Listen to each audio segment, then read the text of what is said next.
Welcome to Temavi's channel. On this channel, you have unlimited access to Christian family gists, trending Christian movies, prayer points from great men of God, and news on gospel musicians and their songs. Hello my dear people, welcome back to my YouTube channel. You know, our favorite Abattoir season 4 episode 4 has just been released, and if you have seen the movie, believe me, it is worth every bit of our time. Yes, now I'm going to review this episode 4 and talk about our expectations for episode 5 of Abattoir. I'm so glad that Akin met with Chief Sonya. I think this is a perfect time for him, because after that nightmare, I know that a lot of things will be at stake. Yes, a lot of things will be at stake, and it is a beautiful moment to have met Chief Sonya, because it shows we will also meet Christ. Now, talking about the police woman, I would say she's married to a wrong person. That Emeka is something else, very deceitful, not trustworthy, and he's using whatever means to gather information just for himself. That investigative journalism of his is not with that woman because of love. I'm sure it's because he wants to gather information. So he's doing all he can to make sure that he gets all the necessary details about the secret seers of the underworld. But I'm glad, because he would have implicated Chief Sonya if he had gotten a video recording. Thank God it's audio. Then back to Juwan matter. Juwan was the guy who made Melody commit suicide because she was thinking about him, the abortion, and she felt like her life was meaningless, so she took her own life.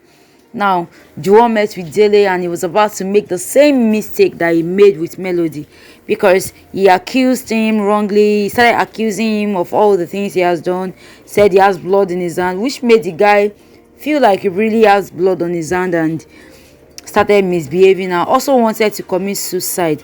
Thank God for the vice president of the fellowship intervention. That quick intervention was what saved the life of Juwan. He would have jumped off the building while others waited to just take videos. Martins is another character entirely. Look at how the vice chancellor found a way to get information from Martins about his father, about how he's living, what he does, what he's not doing, where he is presently, and related the information as quick as possible to Mr. Gbade. Hey, all these enemies don't even relax at all. They know they rest.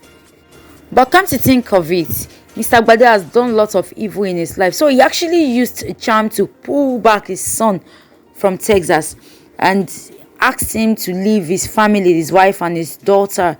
That was a really, really bad one. And he couldn't say no, because he wasn't prayerful. He never knew the way to Christ. And his wife just stood there watching everything happen.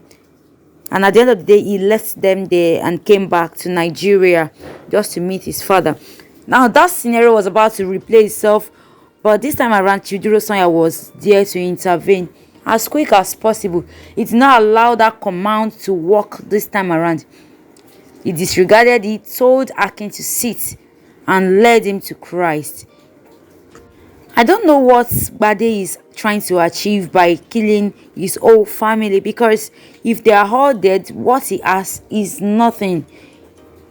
His power will be useless, his fame will be useless, and he will just be living in hell. So I don't know the reason why he cannot just find a way out of this. One last issue I will tackle is gbenro's issue. Gbenro is something else entirely.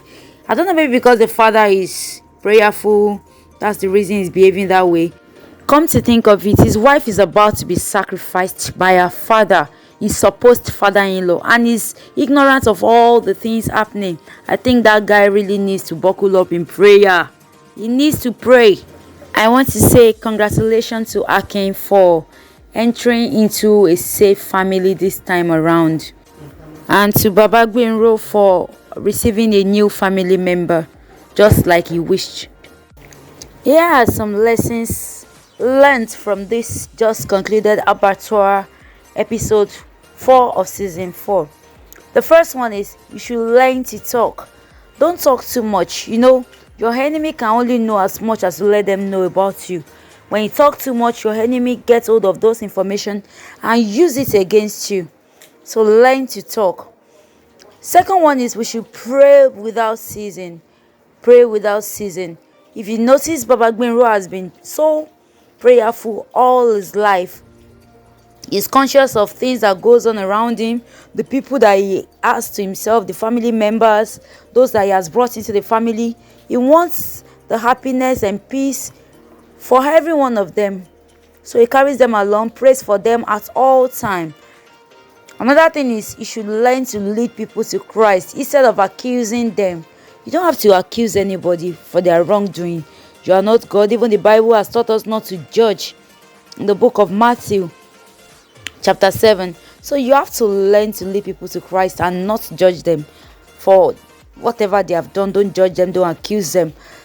Use that opportunity to win their soul, because the enemy is also fast and cunning. He's looking for a way to snatch them away from that salvation. Look at the case of Juwan. The enemy spoke through Dele, and that got into Juwan. Started seeing blood on his palm and decided that the next thing he would do is to commit suicide. So we should learn to use the opportunity to win souls for Christ. We should not allow the enemy to snatch such souls away. Defeating the devil requires your courage. It requires courage, it requires prayer, it requires you to be bold. The Bible says, for he has not given us a spirit of fear. So you are not supposed to be scared. Face your fear and believe in God. Believe strongly in him. Thanks for watching my YouTube channel. Don't forget to like, share and subscribe. Please and please kindly subscribe. Thanks and God bless you.